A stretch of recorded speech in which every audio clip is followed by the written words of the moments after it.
जय बोलो देवादिदेव 1008 श्री भगवान महावीर स्वामी की जय जय जय। अहिंसा परमो धर्म की जय जय जय। परम पूज्य आचार्य गुरुवर श्री विद्यासागर जी महाराज की जय जय जय। परम पूज्य 108 मुनिवर श्री प्रमाण सागर जी महाराज की।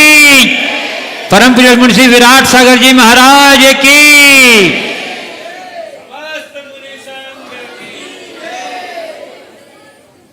किसी उदीयमान पेड़ में यदि घुन लग जाए तो पेड़ सूखना शुरू होता है, तो सूखते ही जाता है। कितना भी हरा भरा पेड़ क्यों ना हो, अगर उसमें इस तरह का घुन लगता है तो वो अंदर से खोखला कर देता है,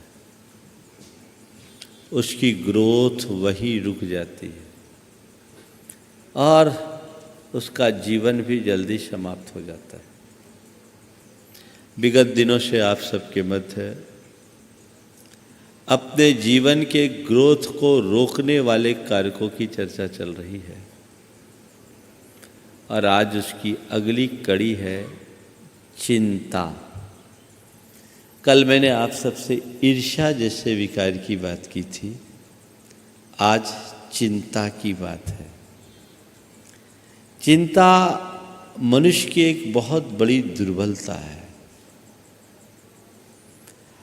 और प्रायः हर मनुष्य के जीवन में किसी न किसी प्रकार की चिंता समाहित रहती है। कोई व्यक्ति ऐसा इस सभा में नहीं होगा जिसको किसी बात की चिंता नहीं। बच्चा हो या बूढ़ा, 8 वर्ष का हो या 60 वर्ष का, हर व्यक्ति को चिंता। बच्चों को अपनी पढ़ाई की चिंता, पढ़ाई के साथ अच्छे मार्क्स लाने की चिंता, अच्छे स्कूल में एडमिशन की चिंता, प्रतियोगी परीक्षाओं में पास होने की चिंता और फिर उसके बाद अच्छे जॉब पाने की चिंता, जॉब पाने के बाद शादी करने की चिंता, शादी करने के बाद बच्चा होने की चिंता, बच्चा होने के बाद उनकी परवरिश की चिंता, उनको परवरिश के बाद उनको पढ़ाने लिखाने की चिंता, पढ़ाने लिखाने के बाद उनके शादी ब्याह की चिंता, फिर अपने बुढ़ापे की चिंता, आखिरी में अपने मरने की चिंता। चिंता में जन्म और चिंता में मरण। सारे जीवन मनुष्य के मन में किसी न किसी प्रकार की चिंता हावी रहती है और ये चिंताएं मनुष्य के मन को सदैव दुखी, अशांत और उद्विग्न बनाती है। आप देखिए, जब भी हमारा मन चिंतातुर होता है तो उस समय हमारी स्थितियां क्या होती हैं। वैज्ञानिक कहते हैं कि चिंतापूर्ण स्थिति में मनुष्य के शरीर से ऐसे नकारात्मक रसायनों का स्राव होता है जो उसके सेहत को बुरी तरह प्रभावित करते हैं। चिंता से अल्सर जैसी बीमारी, हार्ट अटैक की बीमारी, डायबिटीज और ब्लड प्रेशर जैसी बीमारी का संबंध सीधे तौर पर चिंता से जोड़ा गया है। सवाल है, ये चिंता आखिर आती क्यों है? और 4 बातें मैं आप सबसे चिंता के संदर्भ में कहूँगा। सबसे पहले चिंता क्या, चिंता क्यों, चिंता मुक्त स्थिति क्या और चिंता मुक्ति का उपाय क्या। ये चारों बातों पर मुझे चरणबद्ध तरीके से देखना है। सबसे पहले चिंता क्या, किसको चिंता बोलते हैं? चिंता का मतलब जानते हो? चिंता में तो पड़ते हो, चिंतित भी हो जाते हो, पर चिंता है क्या? कभी सोचा आपने चिंता क्या? जीवन में घटित किसी भी प्रसंग को पकड़ करके बैठ जाना और उसी के विषय में सोचने का नाम चिंता है। किसी एक घटना, एक प्रसंग, एक परिस्थिति के विषय में ही बार बार सोचना, आगे के विषय में न सोचना चिंता है। एक है चिंता, एक है चिंतन। समस्याओं के आने के बाद उनके आगे रुक जाना, मन में घबराहट और आतुरता के साथ उसी के विषय में बार बार विचार करना, ये चिंता है। और चिंतन जीवन में आगत समस्याओं के समाधान आने पर समस्याओं का समाधान ढूंढना चिंतन है। समस्या में अटक जाना चिंता, और समाधान का रास्ता खोजना चिंतन। आखिर ये चिंता आती क्यों है? क्यों आती चिंता? 4 कारण हैं जो मनुष्य को चिंतातुर करते हैं। सबसे पहली बात, आत्मविश्वास की कमी। जिनका आत्मविश्वास कमजोर होता है वो बात बात में चिंतित हो जाते हैं। दूसरी बात, नकारात्मक सोच। जिनकी सोच नकारात्मक होती है वो क्षण क्षण में चिंतित हो जाते हैं। छोटी छोटी बातें उनको चिंतित करती है। तीसरी बात, पदार्थवादी सोच या भोगवादी मनोवृत्ति। वो मनुष्य को चिंता में धकेलती है। जिनकी सोच ऐसी होती है वो पदार्थों के माध्यम से ही सुख पाने की प्रबल वांछा करते हैं। वो मनुष्य को चिंता में डुबा डालती है। और चौथी बात है, तृष्णा और लालसा की बहुलता। जिन मनुष्यों के अंतर में ये चारों बातें होती है वो कभी चिंता के चक्रव्यूह से बाहर नहीं निकल सकता। अगर तुम्हारा आत्मविश्वास कमजोर है, तुम्हारी सोच नकारात्मक है, तुम्हारी सोच पदार्थवादी है, भोगोन्मुखी सोच है और तृष्णा या लालसा की वृद्धि है, तो कभी तुम चिंता से मुक्त नहीं हो सकते। ये कारण है जो मनुष्य को चिंतातुर करते हैं। पर चिंता मुक्त होने के लिए क्या करें? आज मैं आपसे मुख्य रूप से उसी की बात करूंगा। चिंता मुक्त होकर के जीना चाहते हो तो 4 बातें अपने जीवन में आत्मसात कर लो। सबसे पहली बात, आत्मविश्वासी बने। अपने आत्मविश्वास को मजबूत बनाएं। चारों बात पहले कर लो, फिर क्रम से चर्चा करूंगा। आत्मविश्वास। दूसरी बात, सकारात्मक सोच। तीसरी बात, विधि के विधान पर भरोसा। और चौथी बात, आज में जीने का अभ्यास। ये 4 बातें जिस मनुष्य के अंतरंग में बैठ जाती है वो कभी चिंतित नहीं होता। देखिए, समस्याएं तो हर मनुष्य के सामने आती है। ऐसा कोई मनुष्य नहीं जिसके जीवन में कोई समस्या, संघर्ष या चुनौतियां ना हो।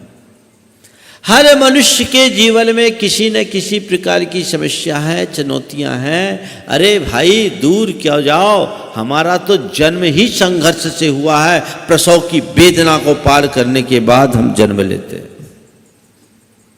हमारा जन्म ही ऐसा है। हमें इनके बीच जीना है। जिनका आत्मविश्वास कमजोर होता है वो समस्याओं के सामने आने पर घबराते, चिंता में मग्न होते। अरे इतनी बड़ी प्रॉब्लम है, इसका सॉल्यूशन कैसे होगा?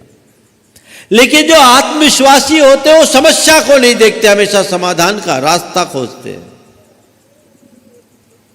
समस्याओं को देखोगे तो जीवन भर उलझे रहोगे और समाधान का रास्ता खोजोगे तो समस्याएं खड़ी नहीं हो पाएगी। आत्मविश्वास तुम्हें तुम्हारे समाधान का रास्ता दिलाता है। कोई भी काम हो, कोई भी समस्या हो, ये कैसे होगा ये दिमाग में मत लाओ, कैसे करना है ये दिमाग में लाओ। कई लोग ऐसे होते हैं, कुछ हुआ कैसे होगा, ये कैसे होगा, मैं कर ही नहीं सकता। उनके अंदर घोर आत्मविश्वास का अभाव होता है और उसके कारण नकारात्मकता आ जाती है। कैसे होगा, कैसे होगा, कैसे होगा।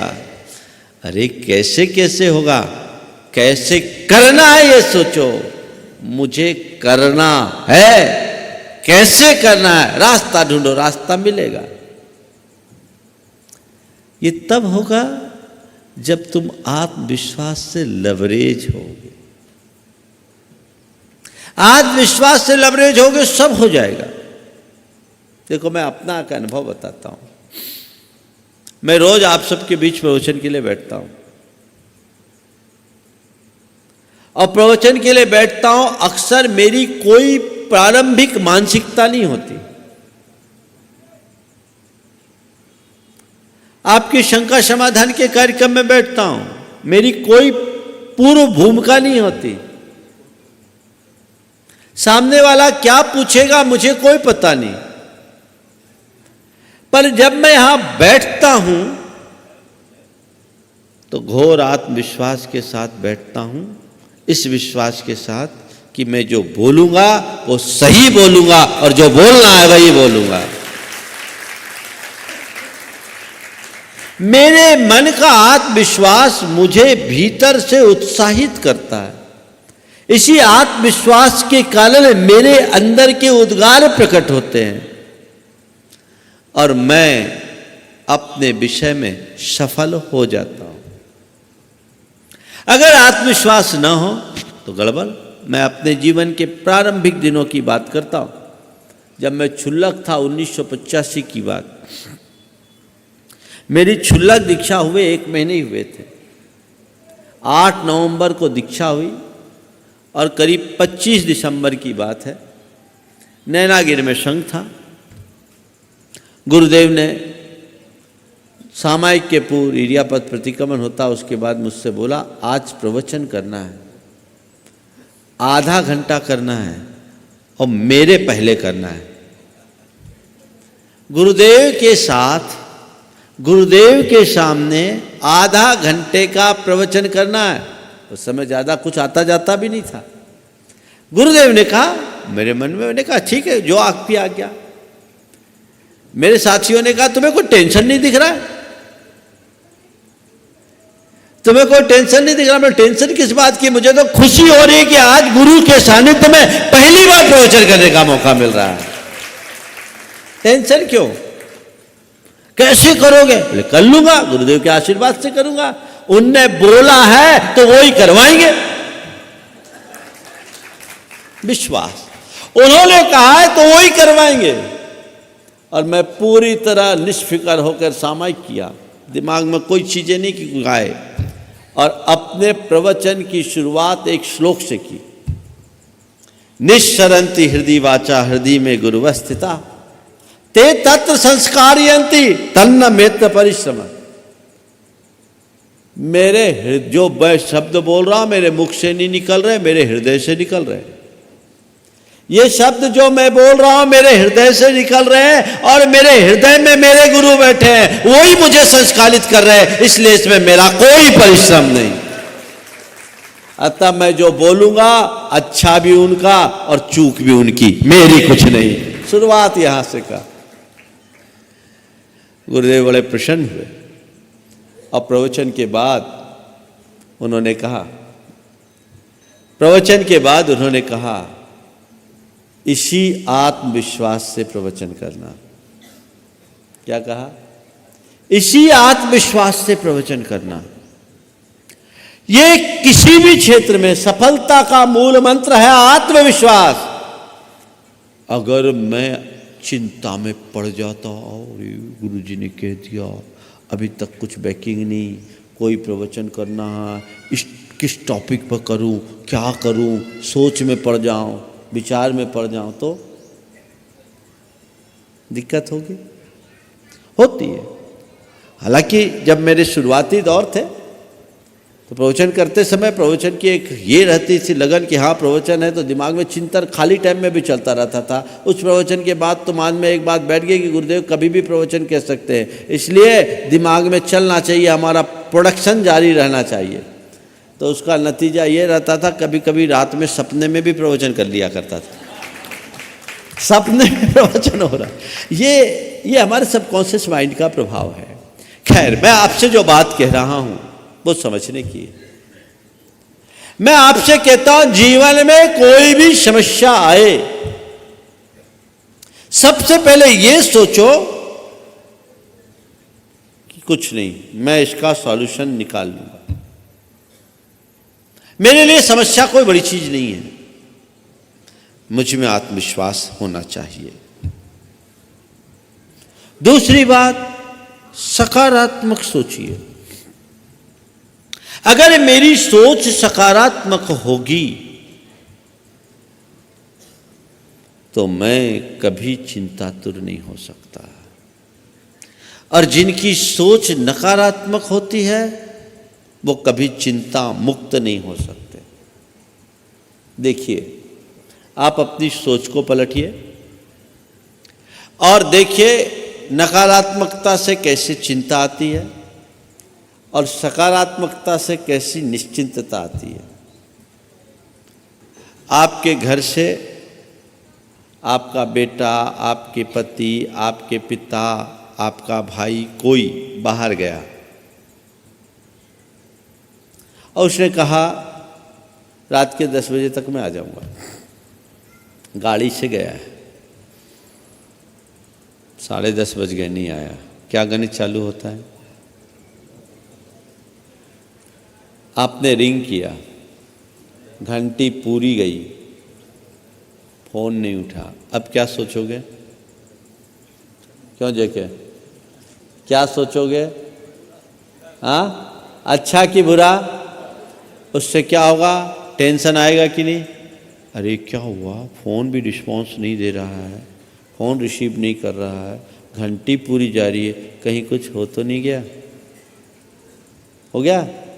अब आप चिंता में परेशान, चिंता में परेशान, आपको नींद नहीं आ रही, आप परेशान हैरान, क्या हो गया, क्या हो गया? और जैसे जैसे घड़ी का कांटा ऊपर चढ़ रहा है आपकी चिंता भी गहरी होते जा रही है ना? ये रोज का अनुभव। उसकी जगह अगर आपकी सोच सकारात्मक हो तो आप ये सोचेंगे नहीं कोई खास बात होगी, कोई ज़रूरी मीटिंग हो गई होगी, कोई नया काम आ गया होगा, हो सकता है किसी ज़रूरी काम में होगा, थोड़ी देर बाद उसका अपने आप कॉल हो जाएगा, फ़ोन के पास वो अवेलेबल नहीं हुआ, कोई बात नहीं, वो लौट आएगा, आएगा, टाइम पर आएगा। अब देखिए, एक व्यक्ति नकारात्मक सोच करके चिंता कर रहा था, 1.5 घंटे विलम्ब से आया। भैया क्या बात, ठीक है? हाँ ठीक हूँ, मुझे तो कुछ नहीं हुआ। अरे मैं तो परेशान ही परेशान, तुम फ़ोन क्यों नहीं उठा रहे थे, फ़ोन क्यों नहीं उठा रहे थे? बोले क्या करूँ, फ़ोन मीटिंग में बैठा था, साइलेंट पड़ा था, बैग में रखा था, मुझे तुम्हारी घंटी ही सुनाई नहीं पड़ी। मैं बड़ी ज़रूरी मीटिंग थी और आज एक अच्छी डील हो गई, 1.5 घंटा लेट चला, 1.5 घंटा लेट आया। मीटिंग में बैठने से पहले मैंने फोन को साइलेंट किया और साइलेंट मोड में वो रखा रह गया, मुझे पता नहीं चला। अरे मैं फालतू माथा फोड़ी करते रही। एक बात बोलूं, सारी माथा फोड़ी फालतू ही होती, काम की कभी नहीं होती। ये नेगेटिविटी जीवन के हर क्षेत्र में तुम्हें नुकसान पहुंचाती है। एक सूत्र बनाओ कि मुझे सकारात्मक सोचना है। कोई भी प्रसंग बने, कैसी भी परिस्थिति हो, कोई भी समस्या है, ठीक है, मैं इसको पार कर लूंगा, ऐसा आत्मविश्वास, मुझे पार करना है ऐसा पक्का इरादा, और अपने अंदर सोच कोई बात नहीं, ये मैं करूंगा, ये ठीक है, सब हो जाएगा। जो लोग नकारात्मक सोचते हैं, एक अध्ययन हुआ इस पर, सोच का असर क्या होता है। एक व्यक्ति एक स्कूल में गया और 30 बच्चों के क्लास में जाकर उसने एक सवाल किया कि मैं एक बड़ा कठिन सा सवाल दे रहा हूं, मुझे पता है कि इस सवाल का उत्तर तुम लोग नहीं दे पाओगे, क्योंकि इसका उत्तर तो अच्छे अच्छे प्रोफेसर भी नहीं दे पाते, फिर भी मैं सवाल दे रहा हूं, देखता हूं तुम में से कोई कर पाएगा क्या। 30 बच्चे थे, कुल 3 का उत्तर सही हुआ। वही व्यक्ति दूसरी क्लास में गया, सेम क्लास थी, बच्चों का स्टेटस भी सेम था। उनके पास सवाल रखा और कहा कि देखो मैं तुम्हें एक बड़ा सरल सा सवाल दे रहा हूं, मुझे मालूम है तुम जैसे बच्चों के लिए ये सवाल बड़ा सरल है, लेकिन मैं ये देखना चाहता हूं कि तुम में से सबसे पहले कौन इसको सॉल्व करता है। आप सुनकर ताज्जुब करोगे, 30 में से 30 बच्चों ने उसका सॉल्यूशन दे दिया। एक लंबे प्रयोग के बाद यह निष्कर्ष निकला कि पहली क्लास में केवल 3 लोग लिख पाए, क्योंकि उनके दिमाग में पहले से यह बात बैठा दी गई थी कि ये मैं नहीं कर सकता। और दूसरे में 30 के 30 सफल हुए, क्योंकि उनके दिमाग में यह बात बिठा दी गई थी कि ये सवाल तो बड़ा सरल है, हम कर लेंगे। सवाल बड़ा सरल है, हम कर लेंगे। ध्यान रखना, जीवन में कोई भी सवाल जटिल या कठिन नहीं होता। जटिलता और कठिनता तो हम खुद पैदा करते हैं। यदि आत्मविश्वास जग जाए तो कोई सवाल कठिन नहीं। अपने आप को एकदम आत्मविश्वास से भरिए और सकारात्मकता अपने भीतर विकसित करने की कोशिश कीजिए। चिंताएं कभी हावी नहीं होगी। मैं आपसे हमेशा कहता हूं, तुम्हारे पास यदि इतनी सी समस्या हो, इतनी समस्या हो, तो तुम खुद को इतना बड़ा कर लो। समस्या यदि इतनी है, खुद को इतना कर लो, समस्या अपने आप छोटी हो जाएगी। पर तुम इतनी सी समस्या से जूझने में अपनी सारी शक्ति व्यर्थ कर देते हो। खुद को मजबूत बनाने में अगर शक्ति लगाओ तो तुमसे समर्थ और कोई हो नहीं सकता। क्या करते हो? जीवन में जब भी कोई समस्या आए उससे चिंतित मत हो, उसे एक चुनौती के रूप में स्वीकार करो। घबराओ मत, उसे एक चैलेंज मानो, चुनौती के रूप में स्वीकार करो और अपनी कुशलता से उसे उपलब्धि में परिवर्तित कर दो।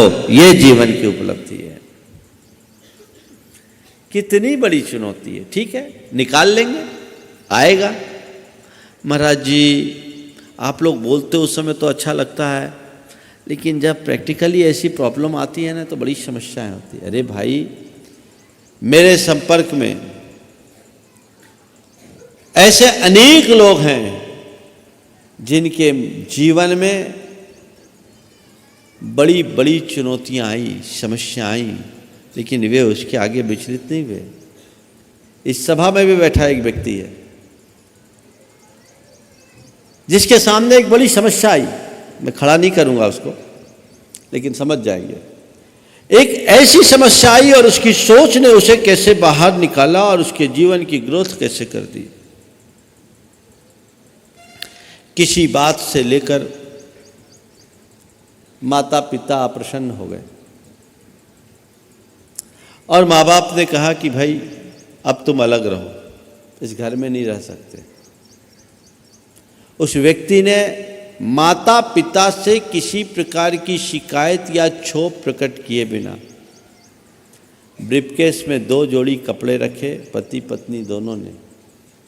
उन्हें प्रणाम किया और कहा आपका आशीर्वाद चाहते हैं। आपने हमें जो कुछ दिया वो कम नहीं दिया, पढ़ा लिखा कर इंजीनियर बना दिया, ये भी आपका बहुत बड़ी कृपा है। हम आपके प्रति आभारी हैं। उनने 2 जोड़ी कपड़े रखे और घर से निकल गए। अपने दोस्त के यहाँ गया, 2 दिन तक 3 दिन तक दोस्त के यहाँ रहा। और उस घड़ी में कुछ मित्र आगे आए, मिलकर एक कंपनी बनाई और कंपनी बनाकर रियल एस्टेट का एक बहुत बड़ा साम्राज्य खड़ा कर लिया। आज भी सफलीभूत है। मन में किसी प्रकार की शिकायत नहीं, क्षोभ नहीं। ठीक है, माँ बाप ने कहा ठीक है, वो उनका अधिकार है, बड़ों की करुणा पर हमारा अधिकार नहीं होता, वो तो उनकी कृपा है। हमें भेज दिया, ठीक है, जो है सो देखेंगे, हम कर लेंगे, हम पढ़ लिख करके योग्य हैं। उस समय जेब में कुल 500 रुपया, लेकिन उस व्यक्ति ने कहा मेरे पास 500 रुपया नहीं है, मेरे माँ बाप के संस्कार और मेरी अपनी प्रतिभा है और मेरा पुण्य है, मैं अपने जीवन को आगे बढ़ा लूँगा। और वो व्यक्ति सफलीभूत हो गया। बैठे सभा में सुन रहे हो लोग, और खड़ा इसलिए नहीं करता क्योंकि परिस्थितियाँ बदल गई है इसलिए बोलना ठीक नहीं। ये एक सोच है। ऐसी सोच लेने वाला व्यक्ति कभी दुखी नहीं होता। क्यों, परिचय देना चाहोगे क्या? खड़े हो जाओ, राजेश और श्वेता है, देखो खड़े हो जाओ। और आज उसकी माँ उसके साथ है, खड़े हो जाओ, माता भी खड़े हो जाओ। ले, ये सोच है, ये एक उदाहरण है, ये धर्म है जिसको व्यवहारिक रूप में उतारा जा सकता है। मैं उनका उदाहरण कई बार दिया, आज पहला मौका है जो सामने यहाँ बैठा और उसे देख के ही उदाहरण देने का मन आया। ये सोच अगर मनुष्य विकसित कर ले, और आज भी अपने माँ को अपनी सेवा में लेकर रखा है। आज पिताजी नहीं है, लेकिन ठीक है, आज दूसरे होते तो माँ बाप को गालियाँ देते, कई तो ऐसे भी हैं जो माँ बाप के ऊपर केस ठोक देते। सोच सकारात्मक होगी तो जीवन की प्रगति उत्तरोत्तर होगी, तुम्हें कोई रोक नहीं सकता। ये सोच बढ़ाना चाहिए। धर्म को व्यवहारिक रूप में उतारने का यही एक रास्ता है। बंधुओं, मैं जो भी बातें बोलता हूं ना, किससे नहीं सुनाता, तुम्हारे बीच घटी बातें तुम्हें सुनाता हूं, केवल इस प्रेरणा से कि तुम उसे आत्मसात करके अपने जीवन को अच्छा बना सको। दुर्लभता से मनुष्य जीवन मिला है, आनंद के साथ जी सको। ये प्रयास करना होगा। धर्म की यही उपादेयता है, इसके अलावा कोई रास्ता नहीं। तो आत्मविश्वासी बनिए, सकारात्मक सोच रखिए। तीसरी बात, विधि के विधान पर विश्वास रखिए। विधि के विधान पर विश्वास। तुम्हारा कितना विश्वास? ये बताओ, तुम्हारे हाथ में क्या है? तुम्हारी संपत्ति, तुम्हारे संबंध, तुम्हारा रूप, तुम्हारा स्वास्थ्य, क्या है तुम्हारे हाथ में? बोलो, क्या है? तो इतने अकड़ते क्यों? क्यों अकड़ते हो? एक श्वास पर भी तुम्हारा अधिकार नहीं है। बोलो, ये अगली सांस लौट करके आएगी, इसका भरोसा तुम्हें है? हाँ? तो फिर इतनी हाय तौबा किसके लिए? इतनी हाय तौबा किसके लिए? भविष्य के लिए। किसके लिए? भविष्य के लिए। भविष्य किसने देखा? किसका भविष्य है? ध्यान रखना, जिसका वर्तमान अच्छा उसका भविष्य अच्छा होगा, और जिसका वर्तमान बुरा तय मानकर चलना, भविष्य कभी अच्छा नहीं हो सकता। महाराज, कल के बारे में तो थोड़ा सोचना पड़ता है। एक बार मैं ऐसी चर्चा कर रहा था, तो मुझसे किसी ने कहा, महाराज थोड़ा दूरदर्शी तो होना चाहिए, दूरदर्शी तो होना चाहिए। हमने कहा ठीक है, दूरदर्शी बनो, पर दुखदर्शी मत बनो। दूरदर्शी बनना पर दुखदर्शी मत बनना। मतलब दूरदर्शी होने में और दुखदर्शी होने में क्या अंतर है? भविष्य की योजना बनाना दूरदर्शिता है, और भविष्य की चिंता में उलझ जाना दुखदर्शिता। कल के बारे में आज विचार करना कदाचित समझदारी है, लेकिन कल की चिंता में आज को खो देना पागलपन। तुम क्या कर रहे हो? कल की चिंता में आज को खो रहे हो।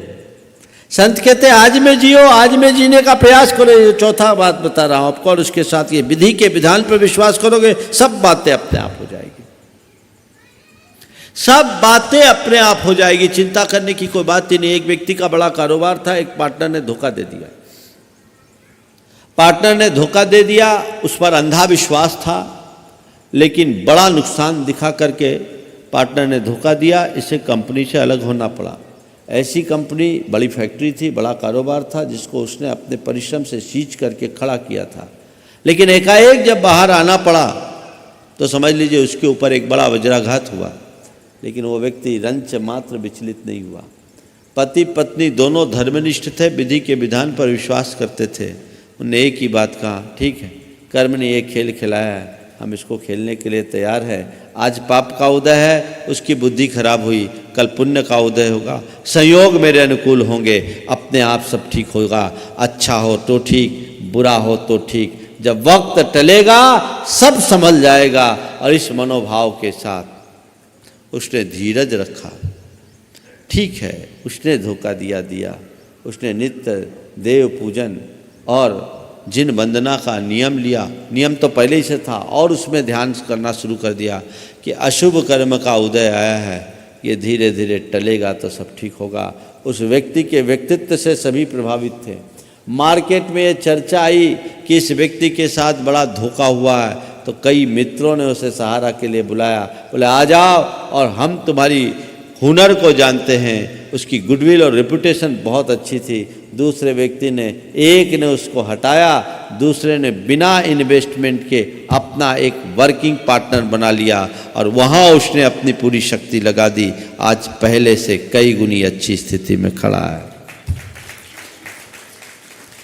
ध्यान रखना, 99 दरवाजे जब बंद होते हैं ना, तो 100वां द्वार खुलता है।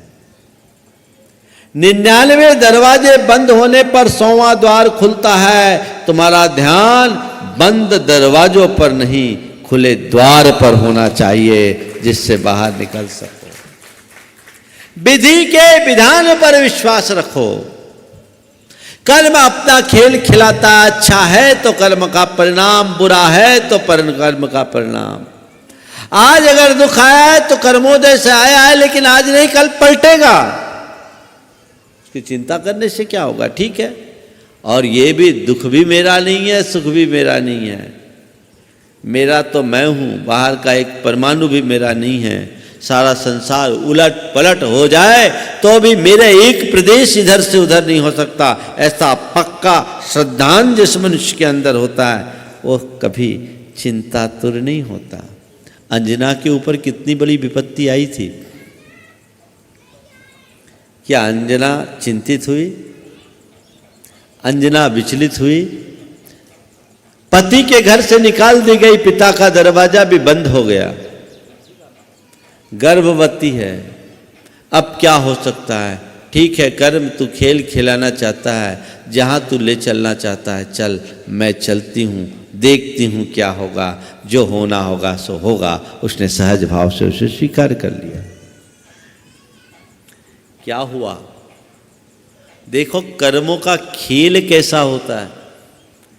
पेट में तद्भव मोक्षगामी हनुमान है, और उसके पेट में आते ही मां को विपत्ति। ऐसे पुण्यात्मा जीव के आने के बाद भी विपत्ति झेलनी पड़ती है। पाप किसी को नहीं छोड़ता, पर उन्होंने उसे समता से झेला। हनुमान का जन्म कहाँ हुआ? जंगल की गुफा में। सेज भी नहीं थे, पत्तों और कोपलों की शैया पर, कासे की थाल पीटने वाला भी कोई नहीं था। पाप था, पाप था। विमान पर ले जाया जा रहा है उनके मामा के द्वारा, उससे गिर रहे, पापोदय। लेकिन बजरंग थे, जिस चट्टान पर गिरे चट्टान चकनाचूर हो गई, पुण्योदय। और क्या चाहिए? पुण्य पाप के खेल को समझने वाला मनुष्य कभी दुखी, उद्विग्न और अशांत हो नहीं सकता। जीवनधर कुमार के चरित्र को पलट करके देखो। मां के पेट में आते ही विपत्ति, राजपाट सब छोड़कर रातों रात निकलना पड़ा। एक गर्भवती रानी को घर से बाहर निकलना पड़ा। अपने भावी संतान की सुरक्षा के लिए अपना परिचय छिपाना पड़ा। उसने जीवनधर को शमशान में जन्म दिया। जन्म देकर अपना दूध भी नहीं पिला सकी। उसे शमशान में रखकर खुद झाड़ियों की ओट में छिप गई, क्योंकि उसके सामने कुछ परिस्थितियां ऐसी थी कि ये रहस्य खुलते ही इसकी हत्या हो जाएगी। मुझे अपने बालक की रक्षा करनी है। एक तद्भव मोक्षगामी काम देव जीवनधर कुमार का जन्म शमशान में हुआ। पाप, उस मां की परिणति के विषय में सोचो, जिसने अपने कलेजे के टुकड़े को अपने जन्म देकर अभी अपने जी के लाल को अपने से अलग किया है। लेकिन ममता इसी को बोलते हैं, मेरा जो कुछ हो जाए सो हो जाए, मेरे लाल का कुछ नहीं बिगड़ना चाहिए। शमशान में जन्म दिया और उसी समय वहाँ के श्रेष्ठी अरहदास था ना, अरहदास, उसको मृत पुत्र हुआ। वो उसके संस्कार करने के लिए शमशान आता है और वहाँ सर्व लक्षण संपन्न एक सद्य प्रसूत बालक को हंसता मुस्कुराता देखता है। तुरंत अपने बच्चे का तो संस्कार करता है, इस बच्चे को ले जाता है। इधर माँ को खोया, पिता को खोया, उधर पिता मिल गए। वो घर ले जाता है, कहता हमें धोखा हो गया था, बच्चा मृत नहीं जीवित था। अपनी पत्नी से भेद नहीं खोला और उसे एक माँ भी मिल गई। दोनों माँ बाप का संरक्षण उसे प्राप्त हो गया।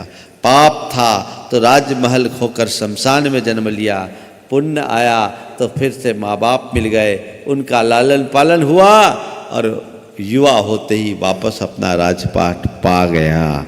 ये खेल है कर्मों का। तुम्हें मैं कहता हूं, जीवन में कोई भी ऐसे उल्टे पुल्टे प्रसंग आए, विचलित मत हो। क्या सोचो, कर्म का खेल है। कर्मोदय है, ठीक हो जाएगा। विपत्ति है, जाएगी। बीमारी है, जाएगी। वियोग है, कर्म का उदय है। और कोई विषमता जीवन में आई है, कर्मोदय है, सब निकल जाएगा। चक्र बदलेगा। चक्र तो ऐसा ही होता है, ऊपर से नीचे आता है तो नीचे से ऊपर जाता है। यदि अभी मेरा डाउनफॉल है तो अब आने वाले समय में अपट्रैक्शन तो होगा ही होगा। रात के बाद तो प्रभात ही होता है। अब रात से आगे रात क्या होगी? कर्म का उदय है। स्वीकार करते चलो, विधि के विधान पर विश्वास। तुम लोग क्या करते हो? खूब हाथ पांव मार लेते हो, उसके बाद के तो क्या करे, कर्म का उदय है। ये मरी मरी जबान से क्यों बोलते हो? जो बात अंत में घूम फिर के आने के बाद स्वीकार करते हो, उसे अगर पहले ही स्वीकार लो तो ये चक्कर क्यों होगा? किसकी चिंता, किस लिए चिंता? आनंद में रहो, ज्यादा उधेड़ बुन में मत पड़ो। कर्म के सिद्धांत पर, विधि के विधान पर विश्वास करो। अब देखो कैसी कैसी चिंता होती है। एक बहन जी मेरे पास आई, अभी पिछले रतलाम के चतुर्मास की बात है। बोले महाराज बड़ी चिंता हो रही। क्या बात हुई? आप लोग बोलते हैं प्रवचनों में सुनकर के बहुत चिंता हो रही है, आजकल के बच्चे बच्चियां सब पढ़ते लिखते हैं, बिगड़ जाते हैं। तो मैं सोचती हूँ कहीं मेरी बच्ची ना बिगड़ जाए, मेरी बच्ची ना बिगड़ जाए। बोले कहाँ है तुम्हारी बच्ची? बोले अभी वो 2 साल की। ये रतलाम की घटना बता रही। और वो एक एमएनसी में काम करने वाली युवती, जिसका अच्छा खासा पैकेज, पढ़ी लिखी, और वो इस बात को लेकर के चिंतित है कि मेरी 2 साल की बच्ची है, कहीं भविष्य ना बिगड़ जाए। मैंने कहा आज जैसी तेरी परिणति, अगर तू अपनी परिणति रखेगी तो उसका जो हो सो हो, तेरा तो बिगड़ ही गया। अच्छी परवरिश दो, अच्छे संस्कार दो, तो कहाँ बच्चे बिगड़ते हैं? सब थोड़े बिगड़ते हैं। चिंता करने में सावधान नहीं। ध्यान रखो, भविष्य की चिंता कभी मत करना, भविष्य के प्रति सतर्क रहना। भविष्य के प्रति सतर्क रहना समझदारी है। भविष्य की शंका में खो जाना पागलपन। तुम क्या करते हो? भविष्य के प्रति सतर्क रहते हो कि भविष्य की शंका में रहते हो? ये तो गाते हैं गीत, पिछी वालों के पीछे चलो, तुम पीछे की चिंता न करो। बहुत अच्छा गीत गाते हैं। तो मैं आपसे क्या कह रहा हूं, आप भविष्य की योजना बनाओ, कोई बुराई नहीं। भविष्य के प्रति सतर्कता रखो, कोई बुराई नहीं। पर भविष्य के प्रति शंकालु मत बनो, भविष्य की चिंता मत करो। किस लिए हम शंका करें, किस लिए चिंता करें? जो होगा सब ठीक है। गाड़ी चलाते समय ये सावधानी रखना जरूरी है कि कहीं गाड़ी डिसबैलेंस ना हो। चलाने से पहले देख लो उसका ब्रेक ठीक है कि नहीं, गियर ठीक है कि नहीं, गाड़ी ठीक से काम कर रही कि नहीं, उसका डिपर काम कर पा रहा है कि नहीं, हेडलाइट ठीक है कि नहीं, रात का सफ़र है, लंबा सफ़र है, ये सब देखना तो ठीक। और गाड़ी चलाओ, सावधानी से चलाओ, सजगता से चलाओ, ये तो समझदारी है। ड्राइविंग सीट पर बैठे नहीं, कहीं गाड़ी एक्सीडेंट ना हो जाए, एक्सीडेंट ना हो जाए, एक्सीडेंट ना हो जाए, एक्सीडेंट ना हो जाए तो क्या होगा? नहीं होना होगा तो हो जाएगा। भैया मेरे, गाड़ी ठीक से चलाना सीखिए। आप क्या करते हो? कर्म सिद्धांत पर भरोसा करना या विधि के विधान पर भरोसा करने का तात्पर्य ये नहीं कि तुम कुछ प्रयास मत करो। प्रयास करो, परेशान मत हो। आजकल लोग प्रयास तो कम करते हैं, परेशान ज्यादा होते हैं। नहीं, प्रयास मेरे हाथ में है, परिणाम मेरे हाथ में नहीं है, इसे सिद्धांततः स्वीकार करो। कर्मण्येव अधिकारस्ते मा फलेषु कदाचन। मैं अच्छा करूं ये मेरे हाथ में है, पर उसका अच्छा परिणाम निकले ये मेरे हाथ में नहीं है। तो क्या करूं? परिणाम की चिंता में उलझूं जो मेरे हाथ में नहीं है, या अच्छा करूं जो मेरे हाथ में है? क्या करूं? संत कहते हैं हमेशा तुम वो करो जो तुम्हारे हाथ में है, उसके पीछे बिल्कुल मत सोचो जो तुम्हारे हाथ में नहीं है। हमारी कोशिश हो कि मैं अच्छे प्रयास करूं, और अच्छे प्रयासों के बाद भी अच्छे परिणाम न मिले तो उसे अपने कर्म का फल मानकर सहज भाव से स्वीकार कर लो। चलो आज नहीं, कल परिणाम निकलेगा, फिर ठीक हो जाएंगे, जीवन बदलेगा, जीवन सुखी होगा। कर्म सिद्धांत पर, विधि के विधान पर विश्वास रखने वाला मनुष्य कभी विचलित नहीं होता। और चौथी बात, आज में जिए, वर्तमान में जिए, भविष्य में मत उलझिए। कल की चिंता में अपने आज को खराब मत कीजिए। हमेशा एक बात याद रखिए, जो कल देगा वो कल की व्यवस्था भी देगा, जो चोंच देता है वो चुग्गा भी देता है। सबकी व्यवस्था हो जाती है, सबकी व्यवस्था हो जाती है।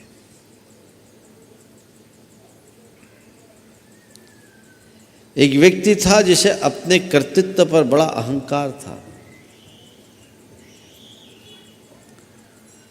वो राजा था और उसके मन में भ्रम था कि जो कुछ भी करता हूं मैं करता हूं। गुरु ने उसका गुरूर तोड़ने के ख्याल से, एक शिला थी बड़ी सारी, बोला इस शिला को देख रहे? बोले हाँ देख रहा हूं। समग्र शिला दिख रही? बोले दिख रही। बोले इसके अंदर कुछ है? बोले नहीं, शिला तो ठोस शिला है, इसके अंदर कुछ नहीं। नहीं, इस शिला के अंदर कुछ है, मैं तुम्हें आज एक बहुत बड़ा रहस्य दिखाता हूं। बोलो। बोले इस चट्टान को तोड़ो। चट्टान को तोड़ा गया। एक निश्चित स्थान पर प्रहार करके जब चट्टान के दो टुकड़े हुए तो सब देखकर दंग रह गए कि उस चट्टान के भीतर एक मेढक था और वहां थोड़ी सी पानी भी थी, थोड़ा सा पानी भी था। मेढक भी था और उसके लिए पानी भी था। गुरु ने राजा को संबोधित करते हुए बताया, बोल, तू कहता मैं सबका पालक हूं, इस मेढक का पालक कौन है? ये पानी कहां से आया? ये विचार कर।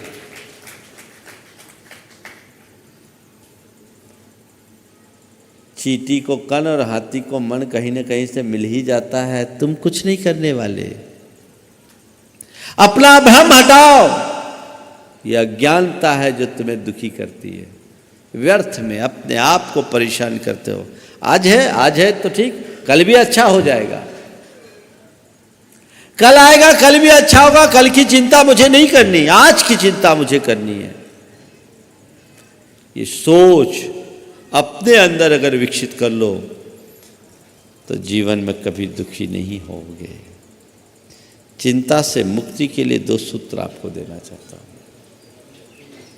2 लाइनें याद कर लो। जो होता है सही होता है,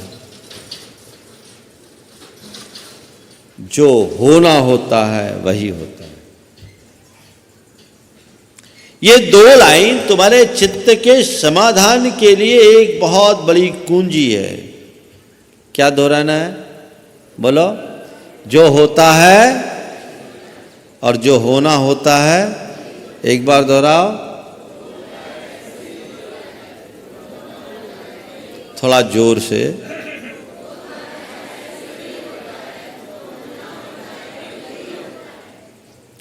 एक राजा था, उसके मंत्री का यही विश्वास था, जो होता है सही होता है। एक रोज राजा के पांव पर अचानक कटार गिर जाने से उसका अंगूठा कट गया। रक्त की धार फूट चली, अफरा तफरी मच गई। मंत्री ने राजा का उपचार कराते वक्त कहा कि राजन चिंता मत करे, जो होता है सही होता है। आप सोच लो, राजा का अंगूठा कटे और कोई कह दे जो होता है सही होता है, तो क्या हाल होगा? राजा एकदम क्षुब्ध हो उठा और उसे जेल में डाल दिया। मंत्री जेल में चला गया। ठीक, इधर राजा एक दिन शिकार के लिए वन में गया। वन में अचानक वो भटक गया अपने साथियों से और जंगली भीलों के इलाके में चला गया। भीलों ने उसे पकड़ लिया, क्योंकि भटक जाने के कारण राजा का राज चिन्ह भी सब छूट गया था और वो अकेला था। भीलों ने पकड़ लिया। उस दिन उनका एक कोई अनुष्ठान चल रहा था, जिसमें अपने मन्नत मनौतियों को पूरा करने के लिए उन्हें एक नर बलि देने की आवश्यकता थी। अंधविश्वासी लोग ऐसा करते। के लिए सर्व लक्षण संपन्न किसी मनुष्य की तलाश थी। राजा को पकड़ करके लाया गया, बलि की वेदी पर चढ़ाया गया। भीलों के पुरोहित ने राजा को देखा। ऊपर से नीचे देखने के बाद जैसी अंगूठे पर ध्यान गया, इसका तो अंगूठा कटा है, ये व्यक्ति छिन्न अंग है, ये हमारे काम का नहीं है। ये छिन्न अंग है, ये हमारे काम का नहीं है, इसको बलि देने से कोई फायदा नहीं। तो उनने राजा को छोड़ दिया। जैसे ही राजा को छोड़ा, राजा के कानों में मंत्री की आवाज गूंजने लगी, जो होता है, जो होता है। अब क्या? आया राजा वहाँ से अपनी जान बचाकर भागा। बाद में उसके अन्य मंत्री, सेनापति और सैनिकगण मिल गए। राजा राजमहल में आया और राजमहल में आते ही सीधे जाकर सबसे पहले मंत्री को खुद ने मुक्त किया, उसे गले लगाया और कहा, मुझे माफ करना, तुमने जो कहा वो बिल्कुल सही कहा, जो होता है सही होता है। काश मेरा अंगूठा नहीं कटा होता तो आज गर्दन कट गई होती। काश मेरा अंगूठा नहीं कटा होता तो आज मेरी गर्दन कट गई होती। लेकिन मंत्रीवर, मुझे एक बात समझ में नहीं आई। मुझे एक बात समझ में नहीं आई, मेरा अंगूठा कटना तो मेरे लिए सही हो गया, पर तुम्हारा कहना तुम्हारे लिए कैसे सही हुआ? तुम तो जेल चले गए। मेरा अंगूठा कटना तो मेरे लिए सही हो गया, पर तुम्हारा कहना तुम्हारे लिए सही कैसे हुआ? उसने कहा, महाराज अच्छा हुआ कि मैं जेल में था, यदि जेल में नहीं होता तो आपके साथ होता, आप तो बच गए होते, मैं बलि का बकरा बन गया होता। बात समझ में आ रही है? फार्मूला है, जो होता है जो होना होता है, ये दोनों सत्यांश से सत्य नहीं है। सब जगह नहीं लगाना, नहीं तो तुम किसी के यहाँ जवान बेटा मर गया और जाके बोलो। ये खुद के जीवन के साथ है, औरों के लिए नहीं बोलना। खुद के जीवन में कोई कटु प्रसंग घटे तो ये सूत्र अपनाना, जो होता है सही होता है, जो होना होता है वही होता है। अपने जीवन को आगे बढ़ाने का एक बहुत बड़ा मंत्र है। इस मंत्र को हम आत्मसात करके अगर आगे बढ़ेंगे तो जीवन में बहुत आगे बढ़ेंगे। एक अंग्रेजी कवि ने एक बहुत अच्छी कविता लिखी है चिंता के विषय में, वाई वरी, चिंता क्यों। वर्तमान में जिए, आनंद कीजिए। एक बहुत अच्छा आज के संदर्भ में बहुत उपयोगी है, वो पंक्तियां मैं हिंदी में आपको सुना रहा हूं। चिंता क्यों। चिंतनी केवल दो बातें हैं, आप स्वस्थ हैं या बीमार। यदि आप स्वस्थ हैं तब तो चिंता की कोई भी बात ही नहीं, और यदि आप बीमार हैं तो चिंतनी केवल दो बातें हैं, क्या आप ठीक हो जाएंगे या आपको मरना पड़ेगा। यदि आप ठीक हो जाएंगे तब तो चिंता की कोई बात ही नहीं, और यदि आपको मरना पड़ा तो चिंतनी दो बातें हैं, आपको जन्नत नसीब होगी या जहन्नुम में जाना पड़ेगा। जन्नत यानी स्वर्ग, जहन्नुम यानी नरक। आपको जन्नत नसीब होगी या जहन्नुम में जाना पड़ेगा। यदि आपको जन्नत नसीब होती है तो चिंता की कोई बात ही नहीं। अगर जन्नत नसीब होती है तब तो चिंता की कोई बात ही नहीं, और यदि आपको जहन्नुम में जाना पड़ा तो, यदि आपको जहन्नुम में जाना पड़ा तो आप अपने पुराने मित्रों से हाथ मिलाने में इतने व्यस्त हो जाओगे कि चिंता का वक्त ही नहीं बचेगा। फिर चिंता क्यों। समझ गए। अपने पुराने मित्रों से हाथ मिलाने में इतने व्यस्त हो जाओगे कि चिंता का वक्त ही नहीं मिलेगा। तो फिर चिंता क्यों। हम चिंता से निश्चिंतता की ओर बढ़े, ये हमारी प्रगति का एक बहुत बड़ा अवरोध है। उस अवरोध से अपने आप को मुक्त करके आगे चले तो निश्चयतः हम अपने जीवन को एक नई दिशा दे पाएंगे। समय आप सबका हो गया है, यहीं पर विराम। बोलिए परम पूज आचार्य गुरुवर श्री विद्यासागर जी महाराज।